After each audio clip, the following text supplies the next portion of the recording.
పాదాభివందనం స్వామి. జై శ్రీరామ్మ.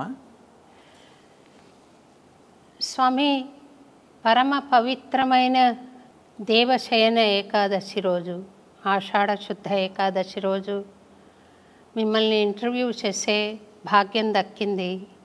చాలా సంతోషిస్తున్నాను స్వామి. చాలా సంతోషమ్మా. అదే భావన నాకు కూడా. మంచి రోజు స్వామివారి సన్నిధిలో మిమ్మల్ని కలవడం, ఇలా కూర్చోవడం అనేది పూర్తిగా నా భాగ్యమని భావిస్తున్నానమ్మా. సంతోషం స్వామి. మీరు వేద పండితులు స్వామి. ఒకసారి ఈ పర్వదినాన శ్రోతలందరికీ కూడా ఆశీపూర్వకంగా ఏదైనా చిన్న వేదాశీర్వచనంతో ప్రారంభిద్దామా స్వామి? తప్పకుండా అమ్మా. ఓం నవో నవో భవతి జాయమానోన్హాం కేతురుచతామేత్యగ్రే భాగం దేవేభ్యో విదదాధ్యాయన్ ప్రచందమాః స్థిరతి దీర్ఘమాయుః. అందరికీ శయన ఏకాదశి, ప్రథమ ఏకాదశి శుభాకాంక్షలు. జై శ్రీరామ్. వాగ్గేయకారులందరూ కూడా శ్రీరాముణ్ణి ఎంతో హృదయంగా నుతించారు స్వామి. తొలి తెలుగు వాగ్గేయకారుడు అన్నమాచార్యుల వారైతే వెంకటేశ్వర స్వామిని వెంకటాద్రి రామ అని సంబోధించాడు.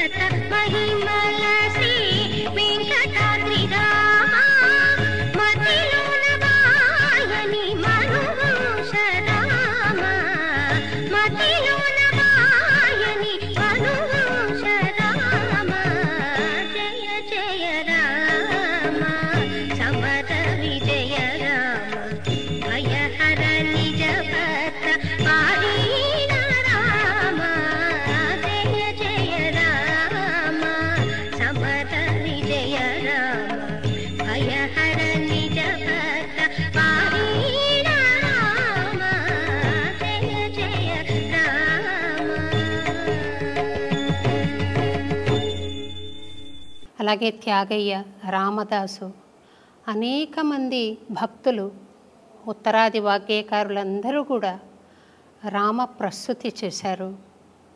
అటువంటి రాముడు తెలుగువారి ఆరాధ్య దైవంగా భద్రాచలంలో వెలిశాడు. అటువంటి ఆలయాన్ని అమెరికాలో అట్లాంటాలో మీరు నిర్మించబోతున్నారని తెలిసి చాలా సంతోషించాను స్వామి. వెంకటేశ్వర స్వామికి తిరుమలకు గుర్తుగా పిట్స్బర్గ్ నిలబడింది. అలాగే భద్రాచల రాముడి ఆలయానికి ప్రతీకగా మన అట్లాంటాలో మీరు నిర్మించే ఆలయం నిలబడుతుందని స్వామిని మనసా ప్రార్థిస్తూ ఆశిస్తూ, అసలు మీకు ఆ సంకల్పం ఎలా కలిగింది అని తెలుసుకుందాం. అమ్మా, ఇది నా సంకల్పం అనేది కాదు, సాక్షాత్ సీతారాముల వారి సంకల్పం. అంటే ఆలయ నిర్మాణం కావాలి అంటే మనకు అనుకుంటే జరిగేటువంటిది కాదు. సో వాళ్ళ సంకల్పంతోనే 2016లో భద్రాద్రి రామాలయం కావాలి అనేటువంటి సంకల్పంతో కొంతమంది భక్తుల్ని, మాకు కావాల్సినటువంటి భక్తులతో మాట్లాడాము. వాళ్ళు ముందుగా నాకు చాలా ఇన్స్పైర్ చేశారు. అంటే భద్రాద్రి రామాలయం ఎక్కడ లేదు, సో మనకి దైవ సంకల్పంతో ఇది సంకల్పమైంది కాబట్టి వాళ్ళ ప్రోత్సాహంతో, వాళ్ళ సహాయంతో, వాళ్ళ ఎంకరేజ్మెంట్తో ఈరోజు ఇంత ముందుకు వచ్చిందమ్మా. చాలా సంతోషం స్వామి. అయితే ఇది ఖగోళ యాత్ర అని మీరు సంకల్పించినట్లు నాకు అర్థమైంది స్వామి. ఖగోళ యాత్ర గురించి మీరేమైనా సెలవిస్తారా మాకు? తప్పకుండా అమ్మా. ఖగోళం అనేటువంటిది ఆ వర్డ్ జ్యోతిష్యం నుంచి మనకి దొరికేటువంటి వర్డ్ అది. ఖా అంటే ఆకాశం, గోళం అంటే గుండ్రంగా ఉండేటువంటిది. అంటే ఈ యాత్ర అంతా కూడా ఈ అంతరిక్షంలో సాక్షాత్ భూదేవిని ప్రదక్షిణ చేసేటువంటి యాత్ర కాబట్టి ఖగోళ యాత్ర అని బయటకు వచ్చింది మాది. అంటే మనకి దాదాపు కలియుగ చరిత్రలో ఒక యాత్ర జరిగిండేటువంటిది మనకి కనిపించదు. అలాంటి ఒక అద్భుతమైనటువంటి ఖగోళ యాత్ర, భూమండల యాత్రని భగవంతుడు మనందరి చేతిలో పెట్టారమ్మా. అదే ఖగోళ యాత్రమ్మా. అంటే మీరు ప్రపంచంలోని అన్ని దేశాలు చుట్టి వస్తారా, లేక భూమండలానికి ప్రదక్షిణంగా ఒక కార్యక్రమం ఏర్పాటు చేసుకున్నారా స్వామి? అమ్మ, మనకి మొత్తం భూమండలాన్ని ఒక ఆలయంగా స్వీకరిస్తూ దాంట్లో మధ్యలో ఉండేటువంటి కేంద్రం మన పుణ్యభూమి భారతదేశంగా పరిగణిస్తూ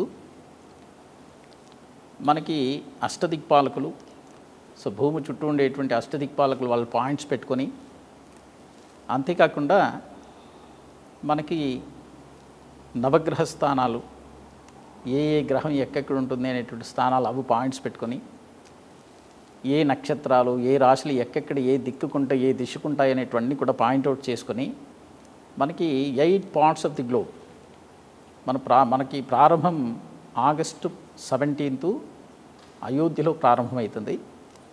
సో రామ జన్మభూమి, రాముల వారి ఆలయం అక్కడి నుంచి ప్రారంభమయ్యి మనకి అక్కడి నుంచి ఫస్ట్ పాయింట్ మనకి కాంబోడియా. అదేంటంటే మనకి పూర్వ దిశలో ఉంటుంది కాంబోడియా. అంతేకాకుండా మనకి అద్భుతమైనటువంటి ఆలయం ఉండేటువంటి క్షేత్రం అది. సో అక్కడి నుంచి అట్టిమూలకు వచ్చినట్టయితే ఆస్ట్రేలియా, తర్వాత పూర్తిగా దక్షిణ దిశకి సౌత్ ఆఫ్రికా, నైరుత్యానికి అర్జెంటీనా, పశ్చిమానికి కాలిఫోర్నియా, వాయు దిక్కుకి అలాస్కా, ఉత్తర దిశ ఐస్లాండ్, ఈశాన్య దిశ జపాన్ నుంచి బ్యాక్ టు కాంబోడియా. అంటే పూర్తిగా అయోధ్య నుంచి ప్రారంభమై పూర్వ దిశకి వెళ్ళి కాంబోడియా నుంచి మళ్ళీ పూర్తిగా ఒక ప్రదక్షిణ చేస్తూ అష్టదిక్పాలక స్థానాల్లో వాళ్ళు ల్యాండ్ అయ్యి అక్కడ విశేషంగా వాళ్ళకి పూజలు చేస్తూ సీతారాముల వారి శాంతి కళ్యాణాలు చేస్తూ పూర్తి మనకి ఖగోళాన్ని ప్రదక్షిణ చేసిన తర్వాత కన్క్లూజన్ ప్రేయర్స్ భద్రాచలంలో సెప్టెంబర్ 17 జరిగేటువంటిది దైవ సంకల్పమమ్మ. సో అలా జరుగుతుంది. అది భద్రాచలం దేవస్థానం స్పాన్సర్డ్ రామదాస్ ప్రాజెక్ట్ స్వామి. ఆ రామదాస్ ప్రాజెక్ట్ పేరు నేను రామరసవాహిని మార్చాను అప్పట్లో. దానికి ప్రాజెక్ట్ ఆఫీసర్గా పనిచేశాను స్వామి. వాగ్గేయకారోత్సవాలు చాలా అద్భుతంగా చేశాం అక్కడ. ఆ దేవస్థానంతో కొంత అనుబంధం ఉంది నాకు. ఆ రాముడు గుహుడు అన్న ఒక పడవ నడిపేవాడికి, అలాగే ఉడత వంటి చాలా చిన్న జీవి దానికి, అలాగే హనుమంతుడు అంటే మనం అందరం భావించే రూపం కోతి రూపం. ఆ కోతిని అంత మహిమాన్వితుణ్ణి చేసిన రాముడు, అలాగే శత్రువు విభీషణుడు, శత్రువు తమ్ముడు అయినా కూడా శరణంటే కాపాడాడు. అటువంటి మానవతా దృక్పథంతో సార్వజనీనత ఉన్న ప్రేమతో రాముడు విలసిల్లాడు కదా. ఆ తత్వం ఈ మన అట్లాంటాలో మీరు నిర్మించబోయే దేవస్థానం తరఫున ప్రచారం అవుతుందా స్వామి? తప్పకుండా అమ్మా. ముందుగా మనము మన రాష్ట్రంలో చూసినట్టయితే, మన భారతదేశంలో చూసినట్టయితే ప్రతి ఊళ్ళో రామాలయం ఉంటుంది. అంటే రామాలయం లేని ఊరు లేదు. ఆయన ఆదర్శంగా మనం తీసుకొని ఆయన ఎలా అయితే సాక్షాత్ భగవత్ స్వరూపం రామ అవతారాన్ని స్వీకరించి ఒక మనుష్యుడిగా ఎలా బ్రతకాలి అని చూపించిండేటువంటి ఆదర్శ పురుషోత్తముడు రామచంద్ర స్వామి. అందుకోసమే మనం జీవిస్తే రాముడిలా జీవించాలి, ఆయన ఆదర్శాలని మనము మన జీవితంలో ముందుకు తీసుకొని వెళ్ళాలి అనేటువంటి మనకి ఎప్పటి నుంచినో కొన్ని వేల సంవత్సరాల నుంచి వచ్చిండే పరంపరలో ఈ ఆలయాలని ప్రమోట్ చేస్తూ వెళ్ళారు. అలాగే మన ప్రజలందరూ కూడా చాలామంది దేశాలకు వెళ్ళారు. చరితం రఘునాథస్య శతకోటి ప్రవిస్తరం ఏకైకమక్షరం పుంసాం మహాపాతక నాశనం అంటారు. అంటే రామనామంతో రాముల వారికి సంబంధించేటువంటి ఒక కావ్యం, ఆది కావ్యం రామాయణం. దాంట్లో రాముల వారి గురించి చెప్పిండేటువంటి కథ, సీతమ్మ వారి గురించి చెప్పిండేటువంటి కథ, ప్రతి అక్షరంలో మనలో ఉండేటువంటి పాపాలని నశింపజేసేటువంటి శక్తి కలిగిండేటువంటి ఆ రామచంద్ర స్వామి నామం అది. ఆయనకి సంబంధించిన ఆలయాలు ఇవి. పూర్తిగా భగవత్ సంకల్పం. ఇక్కడ అమెరికాలో మనం చూసినట్టయితే రామాలయాలు చాలా తక్కువ. సో దానికోసమే అక్కడ రాముల ఆలయం మనకు కావాలి అనేటువంటి సంకల్పమైంది. అంతేకాకుండా మేము దాదాపు ఒక 5 సంవత్సరాల నుంచి ఒక గురుకులం ఉంది, విష్ణుచిత్త గురుకులం అని.